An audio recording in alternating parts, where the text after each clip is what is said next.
Przez bardzo długi czas na całym świecie i oczywiście także w Polsce wierzyliśmy w to, że wzrost gospodarczy przyniesie wszystkim dobrobyt. No, może nie zupełnie wszystkim, na pewno nie od razu, raczej nie porówno, ale wydawało się logiczne, że jeśli tort będzie rósł, no to będzie więcej do podziału. A jak sprawiedliwy będzie ten podział, no to już wszystko kwestia czasu i polityki, no, albo braku polityki, jakby powiedzieli wolnorynkowcy.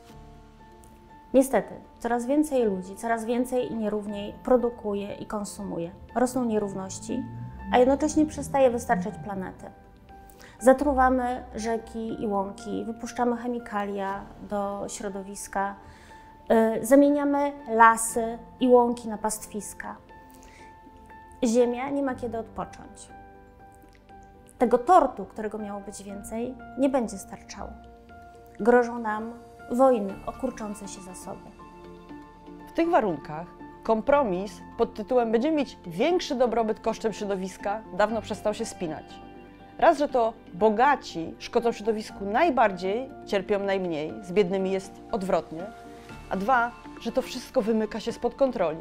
Huragany i tornada, susze i powodzie, czasem jedne po drugich, szkodzą i nam, i naszej planecie.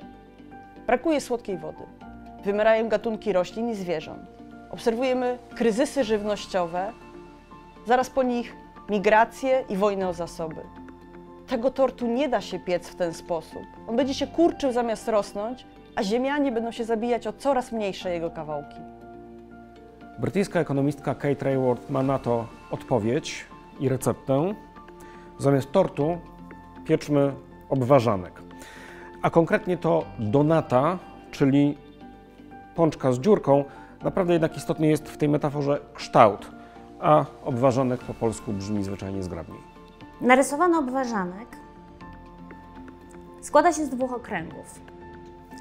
Wewnętrzny, ten mniejszy, to ludzkie potrzeby. Od pitnej wody po demokrację. Ten większy to są zasoby Ziemi, zasoby planety, które umożliwiają nam przetrwanie, nam wszystkim. Musimy się zmieścić między tym mniejszym okręgiem a większym, tak żeby nasze potrzeby były zaspokojone, ale Ziemia to wytrzymała. Nie mamy czarodziejskiej różdżki ani wielkiego planu. Mamy obwarzanka. Mamy mnóstwo dobrych praktyk i wzorców dobrego życia. Niekoniecznie nowych, choć czasem niesłusznie zapomnianych. Te wzorce można użyć w gminie, w powiecie, w regionie, na kontynencie. Można ich używać od Amsterdamu po upadłe miasta północnej Anglii. Gdziekolwiek potrzebujemy i gdziekolwiek się da. Zamiast z wielkich elektrowni na węgiel, prąd mógłby płynąć z czystych źródeł energii. Możliwie rozproszonych, lokalnie magazynowanych, jeśli się da, jeśli się również da, produkowanych, wytwarzanych przez spółdzielnie, tak, żeby i lokalna społeczność, i samorząd, i konsumenci, i atmosfera mogli na tym korzystać równocześnie. Miasta powinny być raczej dla pieszych, rowerzystów, a mniej dla SUV-ów. Powinno być w nich więcej komunikacji publicznej, tramwajów, autobusów, a mniej samochodów, które stoją w korkach.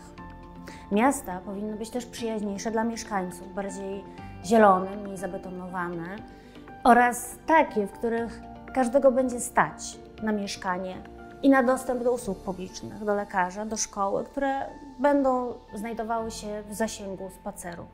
Usługi miejskie powinny być skonstruowane racjonalnie. Recyklowanie odpadów, retencjonowanie wody, ochrona przed upałami i powodziami.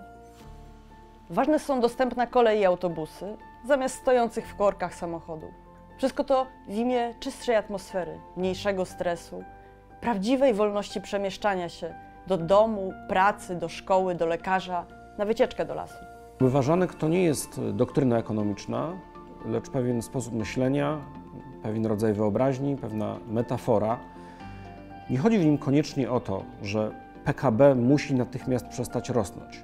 Chodzi raczej o to, żeby dobrobyt, rozwój, poziom życia i dbałość o środowisko nie były składane na ołtarzu z jednej strony ostentacyjnej konsumpcji, z drugiej strony rabunkowej gospodarki.